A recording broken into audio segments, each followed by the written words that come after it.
भजन वेद ले ली, दीक्षा ले ली, सब लोग लेते हैं दीक्षा, पूछते नहीं है कि बाबा समझे नहीं, इसको समझा दीजिए। कुछ नहीं, दीक्षा लिया, माला पीना और चल दिया। सब लोग चल दिए तो महिला भी चल दी, लेकिन रास्ते में उसको कुछ होने लगा कि मैं तो बढ़िया से समझी नहीं हूं। रास्ते से लौट आई पढ़ी लिखी महिला। तब तक संत साई स्वामी जी महाराज भोजन में बैठ गए। खड़ी हो गई दरवाजे, क्या बात है? सेवकों ने पूछा, दीक्षा में हम ठीक ठीक नहीं समझे हैं, हम फिर से समझना चाहते। तो बाबा तो व्यस्त थे, भोजन में बैठ गए थे। तो फिर जो है कहते जाइए प्रेमानंद के पास। वो महिला जो है एक सेवक को लेकर के आ गई। मैंने पूछना शुरू किया, ठीक ही बहुत बताई कि पूर्व दिशा उत्तर दिशा बैठना है, इस तरह बैठना है, उस तरह बैठना है। फिर मैंने पूछा कि मंत्र क्या बताया? वो महिला पढ़ी लिखी महिला कहते मंत्र हमको कहाँ बताया?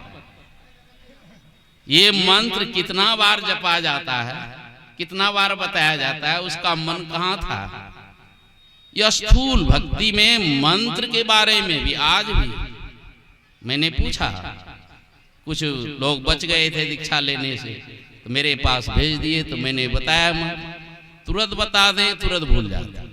80 वर्ष की उम्र व्यतीत होने के बाद ये सब काम नहीं होता है।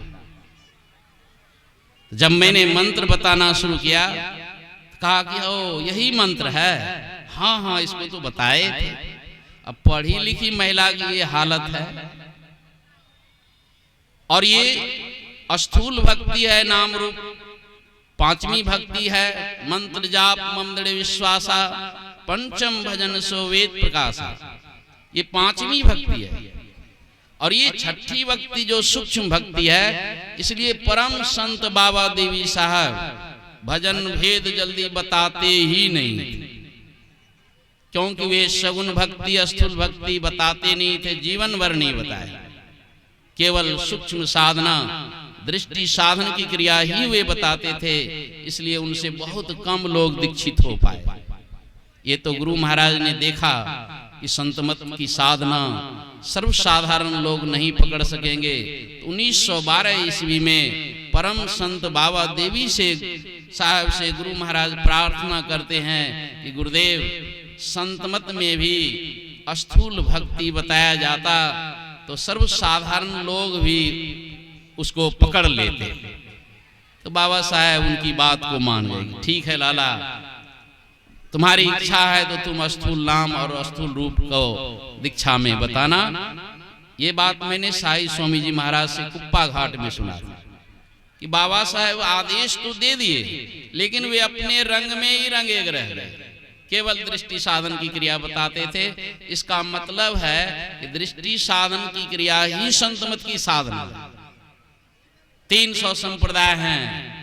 ये दृष्टि साधन की चर्चा केवल संतमत में होती।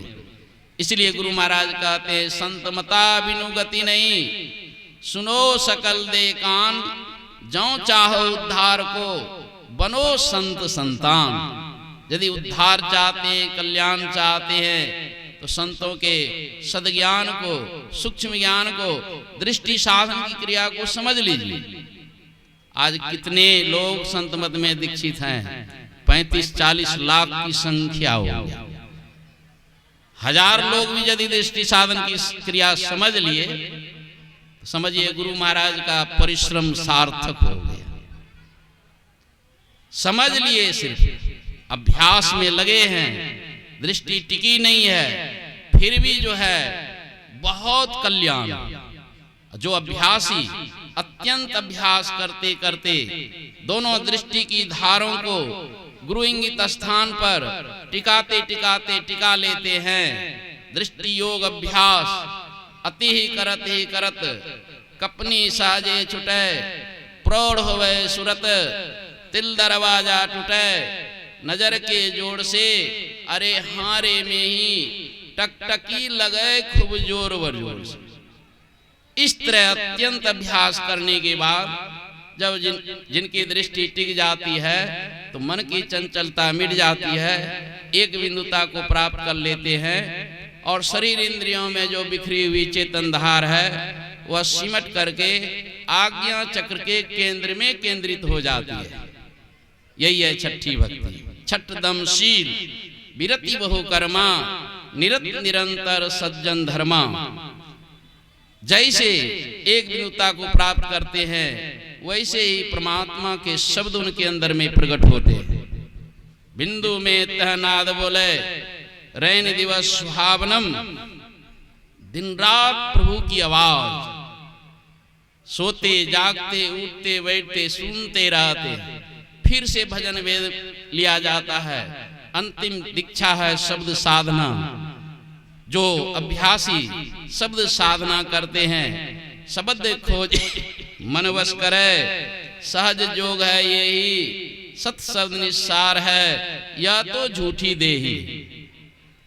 ये शब्द का अभ्यासी दिन में फुर्सत नहीं है, रात में एकांत में अभ्यास कीजिए। दिन भर ऐसे ऐसे साधक संत मत में हैं, दिन भर कठिन कठिन परिश्रम करते हैं और रात में जग करके अभ्यास करते हैं। 1 बजे रात को उठ करके अभ्यास करते हैं।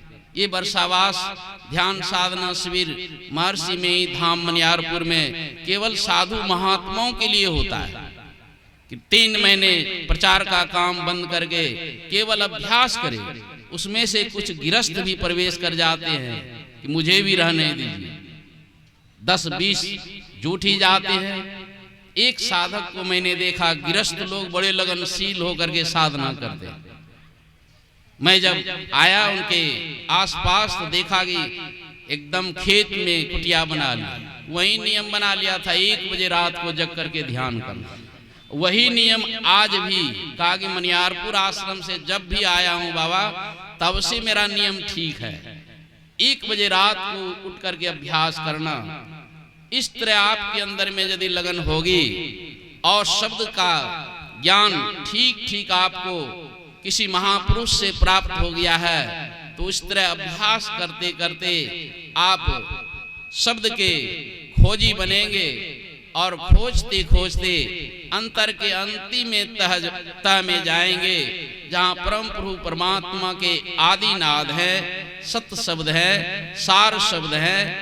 सत्य नाम उसी को कहते हैं, ओम उसी को कहते हैं, स्फोट उसी को कहते हैं। इस तरह जो है वह आपके अंदर में निरंतर होते रहेगा। यही है शब्द खोजी मन वश करे, सहज जोग है यही, सत शब्द निस्सार है या तो झूठी देही। ये स्थूल झूठा है, सूक्ष्म झूठा है, कारण झूठा है, महाकारण मंडल तक जो है झूठा है, असत्य है। इसमें जो भी ज्ञान होता है वह सत्य ज्ञान नहीं है, वह भ्रम ज्ञान है, परिवर्तनशील ज्ञान है। लेकिन इस असत्य मंडल से जब चेतन मंडल सत्य मंडल में जाते हैं वहां सत्य ज्ञान होता है। उसी सत्य ज्ञान को प्राप्त करने के लिए जीव संसार में भटक रहे हैं। कभी स्वर्ग जाते हैं, कभी नरक जाते हैं, कभी गंधर्व लोग, कभी प्रजापति लोग, कभी ब्रह्म लोग जाते हैं। और ब्रह्म लोक से भी च्युत होकर के जीव 84 लाख योनियों में भटकते रहते हैं। ये तो हम सबों का सौभाग्य है, गुरुदेव की कृपा है जो संत मत में हम लोग दीक्षित हो गए। गुरुदेव के प्रवचन में मैंने पढ़ा, यदि संत मत में दीक्षित नहीं होते तो करोड़ों जन्मों भटकना पड़ता। अब दीक्षित हो गए हो, करोड़ जन्म नहीं भटकने पड़ेंगे। लेकिन जिस हालत में हम लोग सत्संग भजन कर रहे हैं, जैसे मन से कर रहे हैं, तो गुरु महाराज कहते हैं कि लाख जन्म तो जरूर लगेगा। तो भी कम में है, 99 लाख वर्ष जन्म कम हो गया। लोग घबराते हैं तो अंदर में जो है वैराग्य होता है और नियम बांध लेते हैं, नहीं भजन करने के समय भजन ही करूंगा।